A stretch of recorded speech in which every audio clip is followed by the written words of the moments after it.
Good evening. My name is Jim Stanger.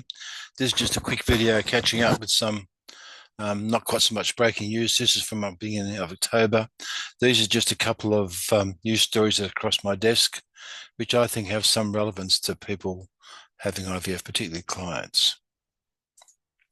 So the first one, so this is a little bit old. This is from September. They had this review in Women's Health. Uh, it's actually from this website called bodyandsoul.com.au on health. And there's the IVF industry in Australia is under a bit of spotlight because of several recent mishaps. And the government has ordered a review. One of the problems in Australia, like many other countries, is that the rules many of them are state-based rules. So each state has different sets of rules. And this article recommends that there should be one set of rules for all the states. In other words, when IVF grew up, started in Australia, there were small clinics, and each state was trying to develop their own rules for IVF because basically in Australia, the health industry is a state issue, not a federal issue. And as a result, rules can happen in Western Australia, which may be different to New South Wales. Each state has different donor registers, those sort of things, rules about surrogacy. But this error, where an embryo is transferred to the wrong person, has caused a review finally where they're recognising there should be one set of rules for all the states. This is because there's increased movements of gametes and embryos between states. And I just make a note that India should keep a close eye on this because this will be very similar to what they will have to start to implement in the near future. So this is on the same thing, conversations, and in the ABC's news desk. There's been reports of several embryo and sperm mix-up that have put the Australian fertility in spotlight for all the wrong reasons. In response, the federal government has commissioned a rapid review of the sector in June, so this is now pretty old news. But I need to get on the website so I can clear the desk. The review recommends that the existing Australian Commission on Safety and Quality in Health should now be responsible for accrediting fertility clinics. This commission already oversees accreditation of hospitals and health service. In Australia, the Australian Fertility Society runs a subgroup called ARTAC, which has been responsible for accrediting fertility clinics. But now that this area has been identified, they're looking to bring it all under the control of a separate independent Australian Commission. And what was missing was the article indicated that consumers were concerned about the lack of a national donor register. Currently, donors can exceed the legislated family limit by donating in several jurisdictions. This means that a donor-conceived person will discover they have dozens of half-siblings. In reality, it's really unlikely. I mean, that is so rare. But now that people are getting concerned about it, I think it's a good thing. So what else was missing? That the consumers are concerned about the lack of national donor register. Currently, I've just said that before. The review also offered no suggestion how to increase donor supply and reduce Australia's reliance on overseas donor banks. Well, this is a bit of a no-brainer. In Australia, we've decided that all sperm donation should be altruistic, and you should only be reimbursed for the costs of producing it. And as a result, no one bloody wants to be a donor.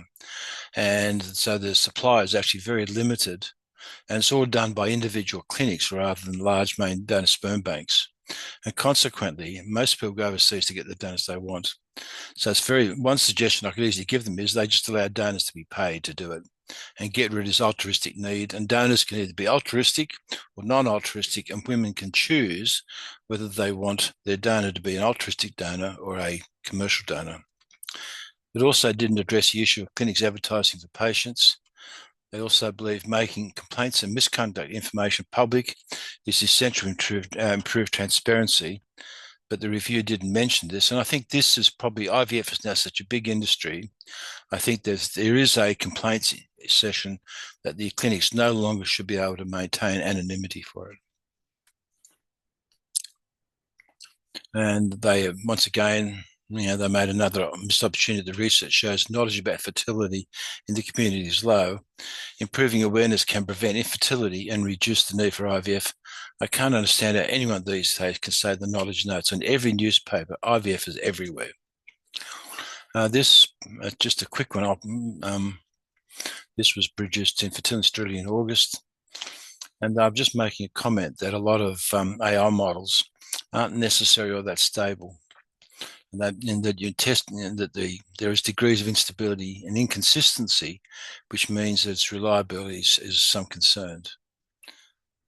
I think I just leave that because that's an item which I'll discuss later on. Here was an article: 42 sets of twins in just 9 months. Maharishtra Hospital stuns with record-breaking births. The birth of twins, once considered rare, has become increasingly common. The civil hospital in Maharashtra's B district, I don't know where that is, but they witnessed 42 sets of twins born at the facility in the last 9 months. According to doctors, factors such as IVF and family history are driving the surge in twin births. Experts also note that women over the age of 30 have a slightly higher likelihood of giving birth to twins. But the reason why this is important is the arrival of multiple newborns often necessitates specialized care, as twins frequently tend to be premature. Funny, when I read this, I went back to the early 90s in Australia, where clinics were putting back 2 or 3 or 4 embryos. The rates when the pregnancy was like 1 in 5, 1 in 6, 1 in 7, 1 in 8. And there was one time in Australia where we had multiple numbers of twins and triplets and quads being born, and there were not enough neonatal beds in the hospital. And as a result, Australia, like a lot of other parts of the world, brought in very strict rules about the number of embryos you can transfer, particularly for first cycles and particularly for women under 30. And I'm rather disappointed to see that in India, the same sort of argument is appearing almost 30 years later. There is a real problem with clinics trying to get women pregnant as soon as they can. But when you start trying to put back in lots of embryos, it tells you that the embryo quality is slowly improving.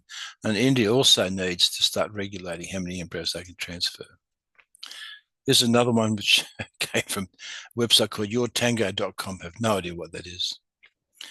But it's an interesting one, because this woman believes her ex should pay for her IVF because he stole 10 years of the childbearing years.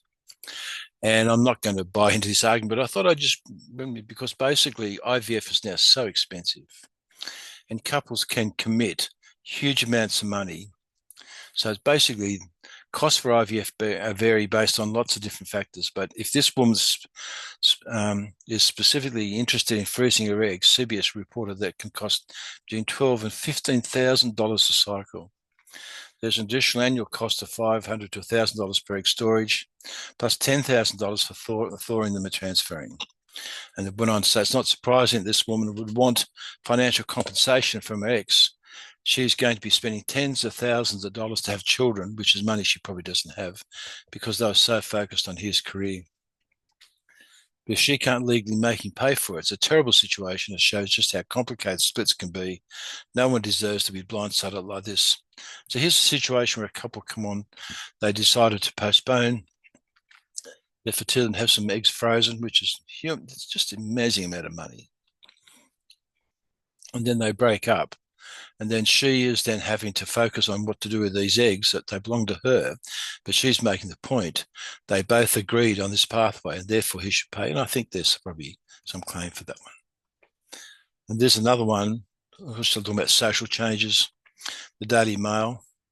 I'm not quite sure when it would be. Here we are, October. So NHS bosses are today accused of adopting IVF policies that are discriminating towards straight parents. The Daily Mail can reveal that the number of women with male partners undergoing cycles of taxpayer-funded fertility treatments each year has fallen by 28% since peaking in 2016. Despite the drop in straight women accessing NHS-backed services, the number of single women gifted free fertility treatment has more than doubled in the same time. Almost half of them are aged 18 to 34, meaning they still have years of natural fertility left. But interesting, if you look at the numbers, we're talking about 25,000 paid cycles for heterosexual couples having IVF. And we're only talking about 300 or 400 lesbian couples, or 400 to 500 single women. So it's maybe 900 over 25,000. That's a lot.